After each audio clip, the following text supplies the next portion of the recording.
What's up guys, Kiruchi here, and in today's video I'm bringing to you a review on Adam Wilber's Pyro Wallet V2.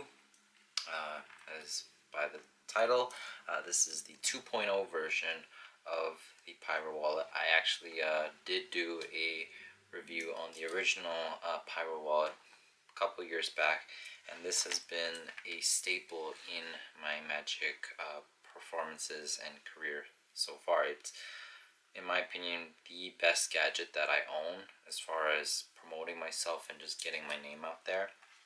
And even better is that my business cards are specifically designed with some fire or flames in the background. So it's been really great for me.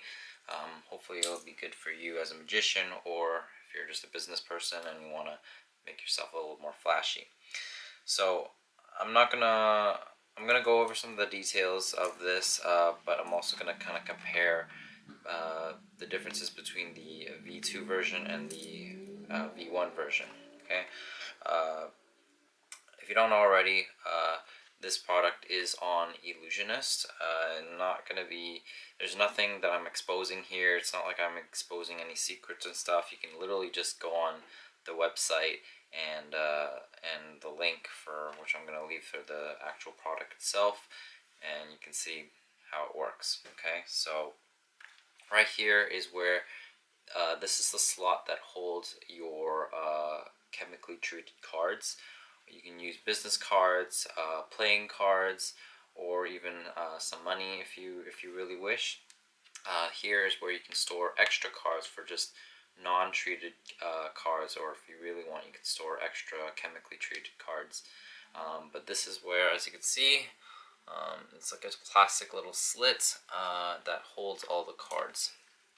And couple things I will mention is that, firstly, the big difference now compared to the V1 version is that this is a real leather wallet now. The V1 version, it was faux leather, so it wasn't very durable in my opinion, just didn't hold up very well. So it's nice that they've upgraded now to real leather now, which is like a lot more durable, obviously. Another thing is reliability. It does seem to be a lot reliable and durable. They've added some reinforcement at the tasers here, which is what activate the actual unit, or shock the card to light it up on fire. And they've also made the actual plastic slit of it that holds the cards a lot more. It's a lot more durable now compared to the old one. As you see on my old one, it's got some duct tape on it because it's been falling apart. As you can see as well, the taser on this one has no reinforcement, and these will move around quite a bit. So definitely some very nice improvements on the V2 version compared to the V1 version. And yeah, like for sure another big improvement that they've made is that, and this is something that I mentioned in the old version, is that you actually had to leave the wallet on while you were charging it, which I didn't realize it at the time, and it's weird why it would make you have to do that. But the V2 version, you can properly turn it off and charge the unit, and you don't have to leave it on and drain the battery. So it's a lot more reliable in that aspect now, which is great.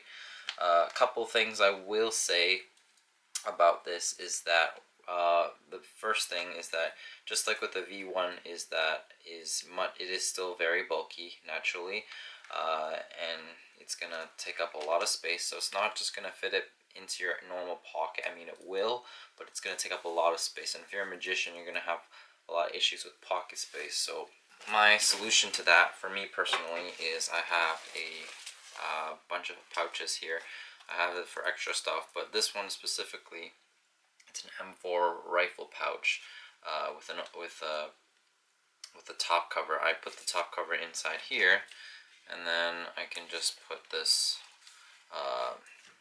So my solution to this is I have a double M4 rifle pouch here. This is my pocket little set of pockets or pouches, as you can see. I place this right in here, so that way I can, whenever I'm doing walk around or shows, I'll just have this clipped to my belt, and whenever I need to do the wallet, whenever I want to give my card out, I can just pull this out, and then I can of course do the trick. It's not really a trick, of course. You kind of want to emphasize that to your audience or whoever you're doing it for. It's like, it's not a magic trick, okay? It's just a cool way or a hot way to hand out cards, and you can tell them that, right? Because people will always just be like, oh, I know how it's done. There's a lighter or something inside, right? Not everything you do as a magician is a magic trick, you know? So, but another thing too, though, is that it's still, even though they've reinforced the plastic slit here, it's still very small. I find normally they expect you to only fit maybe 10 or 15 fire cards in here, which to me doesn't make sense. You're going to be doing this a lot, you'll find. So I was able to, if you're patient enough, you can actually shove in about 30 cards in there. This is a good stack of them in there, as you can see.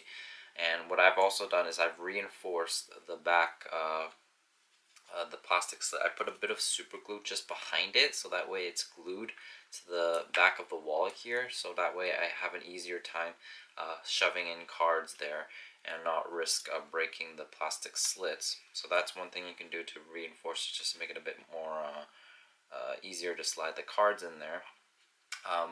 But a big thing that is a bit of a downer compared to the original version, that this is quite loud.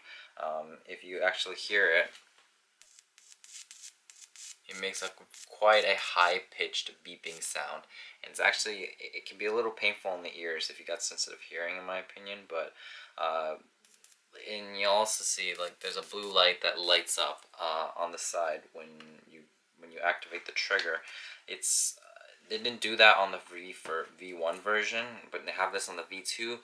If you're in a low light situation, I mean, I feel like there's a chance people will see this blue light blinking and they'll be like, what's going on? I mean, obviously, no, it's a trick wallet, right?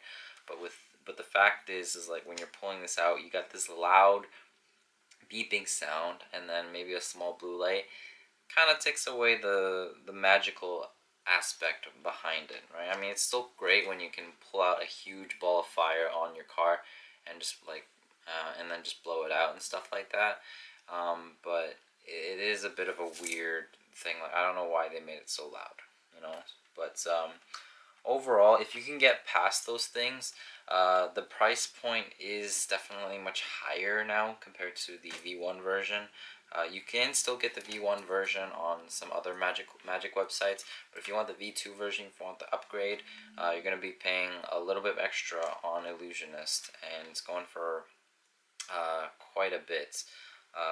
So if you can get past those things, in addition with, like, you know, having this as a way to, you know, have this on you. So if you can figure out, if you can get past those things, and then as well use this setup or any kind of setup to help you carry this on you without it taking up your pocket space, I think this is a really good gadget. Bear in mind, of course, like I said, it's got to do a bit of modifications. It definitely seems a lot more reliable now compared to the V1 version. The V1 version I had just kept breaking on me and stuff, and it just had so many reliability issues with it. This one, so far, I've had not as many issues. I haven't had any issues. I've only had it for a couple days, but it's definitely feel a lot sturdier than the old one. So I definitely recommend this one more than the V1 version. But just be mindful of those things as far as the amount of space that you can put in here, as well as how bulky it is and the sound that you'll have to deal with. So if you can get past that, I think it's a great product. So with that said, let me know what your thoughts are in the comments below, and if you have questions, leave them down in the comments below as well. But otherwise, thank you guys for watching. Hope you enjoyed this reviewed video, and I'll hopefully see you guys in my future videos. Till next time, peace out, guys.